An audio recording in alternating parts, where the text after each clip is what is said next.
Hello friend कैसे कहते তোমাদের সবাইকে স্বাগত চলে এসেছি আমি কৃষ্ণা আজকে কিন্তু আবার একটা নতুন ধরনের ভিডিও নিয়ে তো চলো শুরু করা যাক আজকে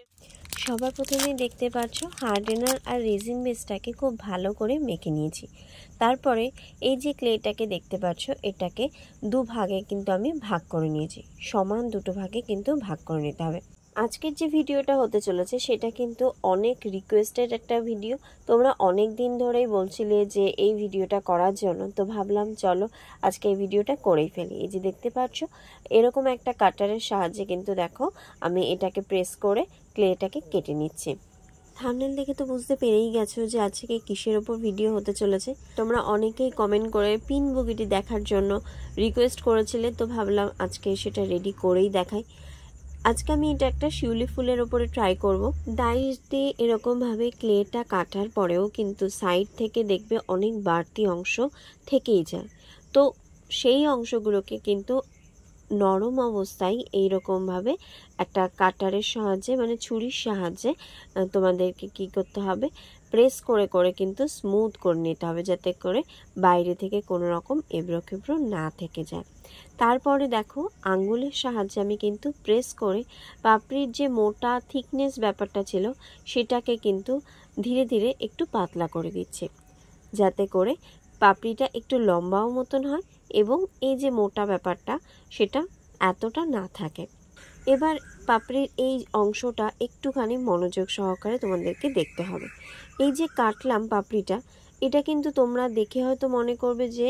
পাপড়িটার মাঝ বরাবর থেকে আমি কাটাটা কাটছি কিন্তু আদৌ না এটা কিন্তু মাঝ বরাবর কাটা হচ্ছে না এটা একটু সাইড চেপেই কিন্তু কাটা হচ্ছে এক সাইডে একটু বেশি থাকছে এক সাইডে একটুখানি কম থাকছে যাতে তোমরা শিউলি ফুলটা আরও ভালোভাবে ট্রাই করতে পারো তার জন্যই আমি আজকে শিউলি ফুলটাই খুব ডিটেলসে গিয়ে দেখাচ্ছি কারণ অনেকেই শিউলি ফুলটা কিন্তু করতে পারছো না এই যে দেখো পাপড়ির এই সাইডে পাপড়িটাকে যদি দুটো ভাগে ভাগ করি আমি যে প্রথমেই বললাম যে এক সাইডে একটু বেশি থাকবে এক সাইডে একটুখানি কম থাকবে যেই সাইডটা বেশি থাকবে সেই জায়গাটাকে কিন্তু আমি এরকমভাবে কেটে দিচ্ছি তার ফলে কি হবে বলো তো পাপড়ির যে লম্বা ব্যাপারটা শেপ আসবে লম্বা একটা শেপ আসবে এখনও অবধি কিন্তু পাপড়িটা গোল গোল মতন শেপে রয়েছে কিন্তু সেই পাপড়িটাকে আমাকে যদি লম্বা করতে হয় সেই জন্য কিন্তু বাড়তি করে কিছুটা অংশ আমি দেখো কেটে নিচ্ছি এবার কেটে নেওয়ার পরে আমার পাপড়িটাকে যদি ডান এবং বাঁ দুটো ভাগে করা যায় তাহলে গিয়ে আমি কিন্তু দেখো বাঁ সাইডের যে সাইডটা রয়েছে সেই সাইডেই কিন্তু পাপড়িটাকে একটুখানি বেঁকিয়ে দেব একইভাবে সবকটা পাপড়িকেই কিন্তু এরকমভাবে আমার করে নিতে হবে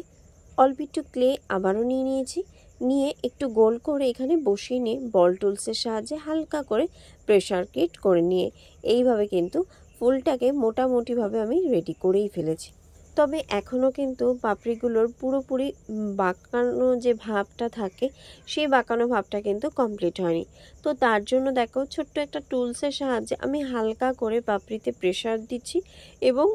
জিনিসটার ওপরের দিক থেকেও কিন্তু একটুখানি করে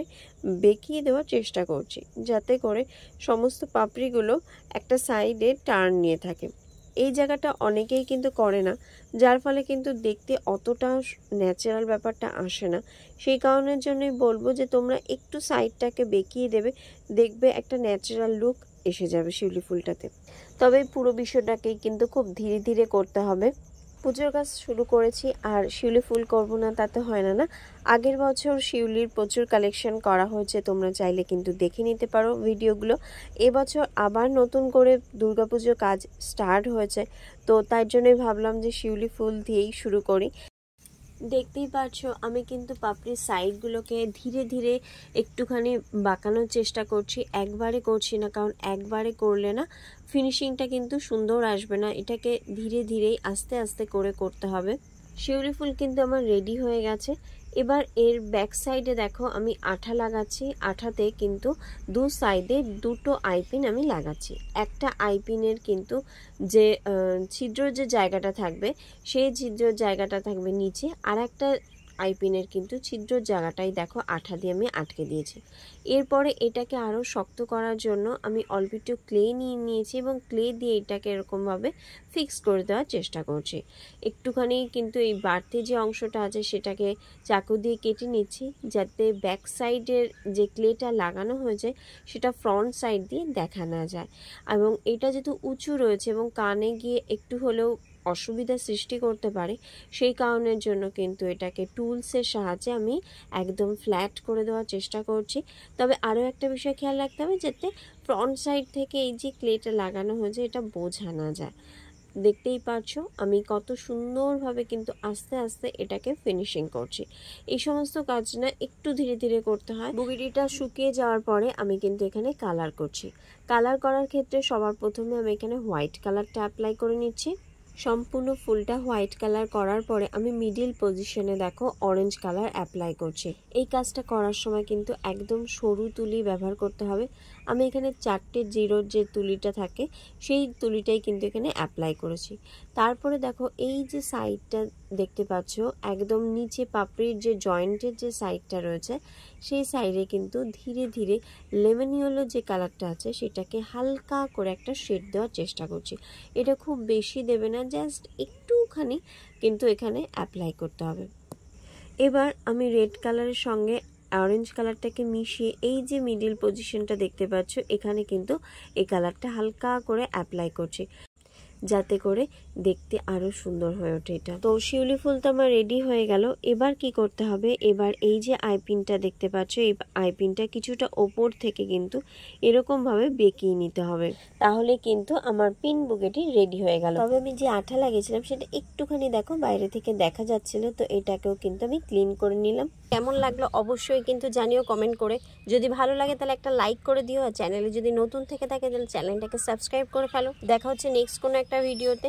আরও একটা নতুন টপিক নিয়ে। ততক্ষণের জন্য সবাইকে বাই।